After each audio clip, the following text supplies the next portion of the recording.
जम्मू कश्मीर के किश्तवाड़ में 14 अगस्त को बादल फटने के बाद जबरदस्त तबाही मची। पल भर में सब कुछ तबाह हो गया। अब यहां रेस्क्यू ऑपरेशन का काम चल रहा है। अभी भी 70 से ज्यादा लोग लापता हैं। सेना के जवान ऑपरेशन में युद्ध स्तर पर जुटे।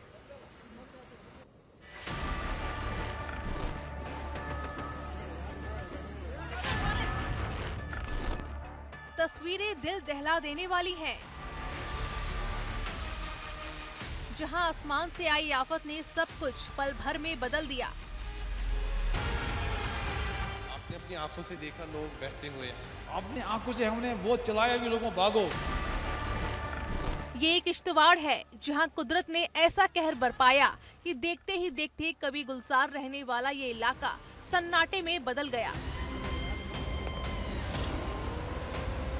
बादल फटा, पानी की धार फूटी और फिर सामने आया तबाही का खौफनाक मंजर।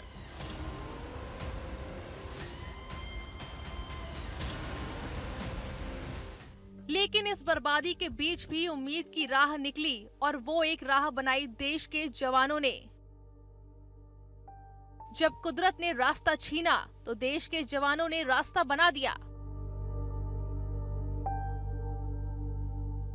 देखते ही देखते तबाही के बीच पुल बना दिया, जिंदगी की ओर लौटने का एक रास्ता बना दिया।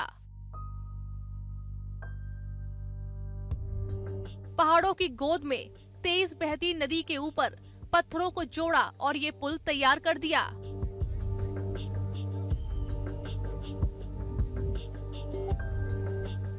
और जब पहली बाइक पुल से गुजरी तो तालियों की गूंज ने बता दिया कि इंसानियत अभी भी जिंदा है।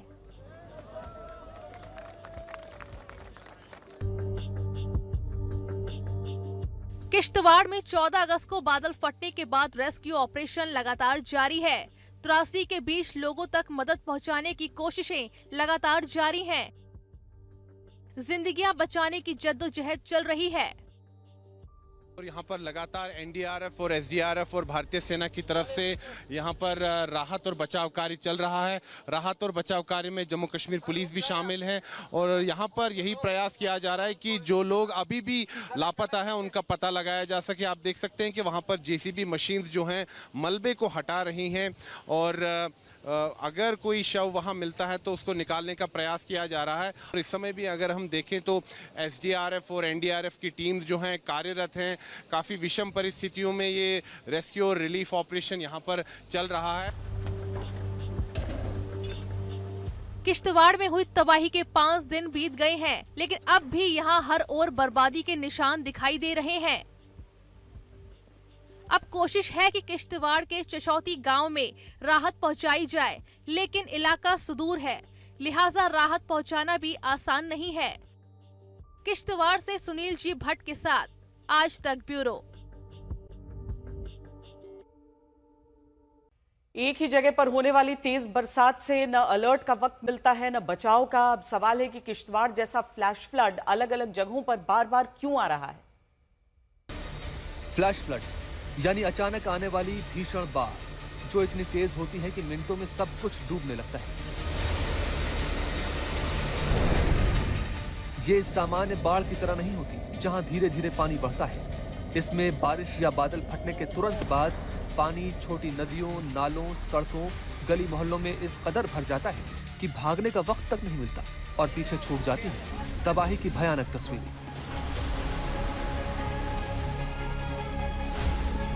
ये नक्शा देखिए, हम आपको दिखाते हैं कि फ्लैश फ्लड के हिसाब से देश में कौन कौन सी जगह हॉटस्पॉट बनी हुई है।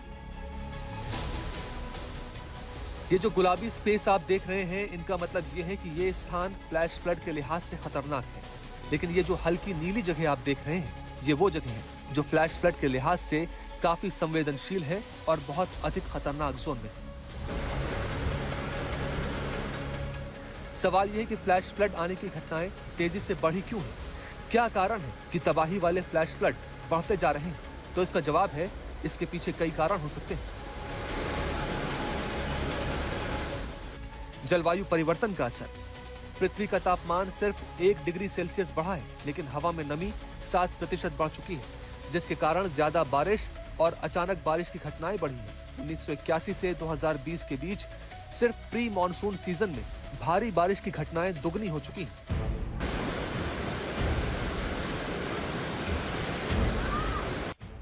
प्राकृतिक कारणों से बड़ा खतरा। सिर्फ बारिश की वजह से फ्लैश फ्लड आने की घटनाएं 25% होती हैं, जबकि पहाड़ी ढलान, अंधाधुंध पेड़ कटान, जंगलों की प्राकृतिक स्पंद क्षमता में आई कमी, नदी नालों पर अतिक्रमण और नदियों के तटों पर बेतहाशा निर्माण भी इसके प्रमुख कारण हैं। यहां सबसे बड़ी जरूरत है पहले से की जाने वाली तैयारी की, क्योंकि मौसम विभाग अगर कुछ घंटों पहले अलर्ट जारी कर भी दे तो उससे फ्लैश फ्लड से होने वाला नुकसान क्या रोका जा सकता है?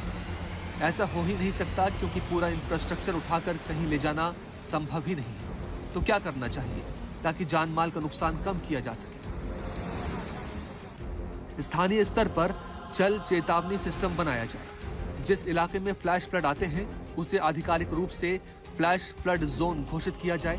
मजबूत पुल, ऊंचे तटबंध, मिट्टी को पकड़ने वाला इंफ्रास्ट्रक्चर होना चाहिए, जैसे अधिक पेड़ लगाना, नगरों में नालों की सफाई और नदियों के किनारे से अतिक्रमण हटाना। और सबसे जरूरी है लोकल भौगोलिक संरचना को समझते हुए दीर्घकालिक योजना बनाना, न कि सिर्फ बारिश के हिसाब से योजनाएं तैयार करना। जरूरत है सरकार, समाज और विज्ञान तीनों को मिलकर काम करने की और अतिक्रमण की हदों को बेहद होने से रोकने की, क्योंकि जब पानी हदें पार करता है तो विनाश के अलावा कुछ नहीं बचता।